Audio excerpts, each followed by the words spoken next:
This is a little different for us, um, but we're real excited, and you guys should all be really proud of yourselves.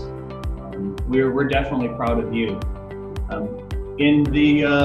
I think the stock market, and I'll tell you a little bit about how I got in this business, but I think the stock market is exciting all the time. And although we can look at this as a real terrible time in the U.S., right? Because there's people out there that are suffering. As far as the stock market goes, it is definitely an exciting time. Since the Stock to Scholarship Challenge started, we had the absolute, depending on how you look at it, but we pretty much had the absolute worst stock market that we've ever seen in American history. We also have had some of the best days and the best weeks that we've ever seen. For sure, we've had more volatility than we've ever seen in the stock market day after day after day. We've been doing the Stock to Scholarship Challenge now it's our 9th year. We've actually never had a 2-month time frame during the challenge where the stock market was negative.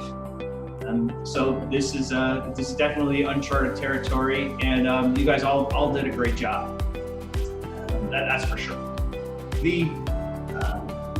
When I was not much older than you guys, and my father gave me $500 for my birthday, and he put it in a brokerage account at VanDyke. And he said, "Kevin, you can do anything you want with this money, except you can't spend it until you graduate." And at the time, interest rates were about 5%. So I had it went into a money market account earning about 5%. And I thought, when I graduate, I'll probably have maybe $600 in there. I can go do something with it, take a trip, go vacation.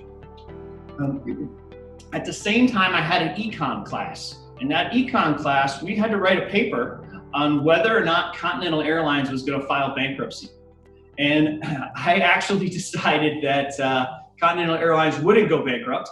And my roommate said, "Well, Kevin, if you're right and Continental Airlines does not go bankrupt, then you should take that money your dad gave you and put it in Continental Airlines stock because it'll probably go way up." It was trading at about 50 cents. So I put all $500 in Continental Airlines stock.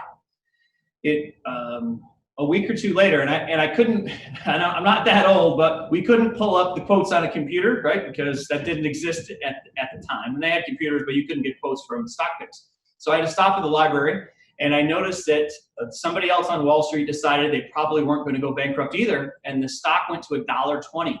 So my $500 is now worth $1,200. So I thought, hey, this is a great deal. I'm going to take out $700. So I sold it all.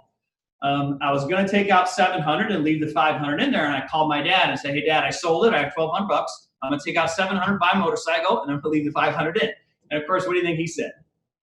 He's like, "No, that's not the deal. You got to leave it all in there." So the ironic thing is, so I decided, well, I'm going to go buy the stock back. Before I bought it back, what do you think Continental Airlines decided to do? They've actually filed for bankruptcy, but it was before I bought the stock back. So I still had my $1,200. So I made a really good trade. Obviously, it was a little bit lucky, and I came really close to losing everything. So I found myself over the next few years finding another small stock, another stock here, another stock there, and I tried to double my money. And by the time I graduated, I had $12,000. And what I realized is that this is something that I really like to do. I enjoy it. And that's when I decided that, hey, I could go into finance, I can study stocks, and I get to help people at the same time. And that's really what we do here at Bloomfield Financial. And so around 10 years ago, when we were thinking about what can we do in the community, stock picking and what my father did for me was so influential that I decided, hey, let's try to replicate that as closely as we can, and hence the Stock to Scholarship program.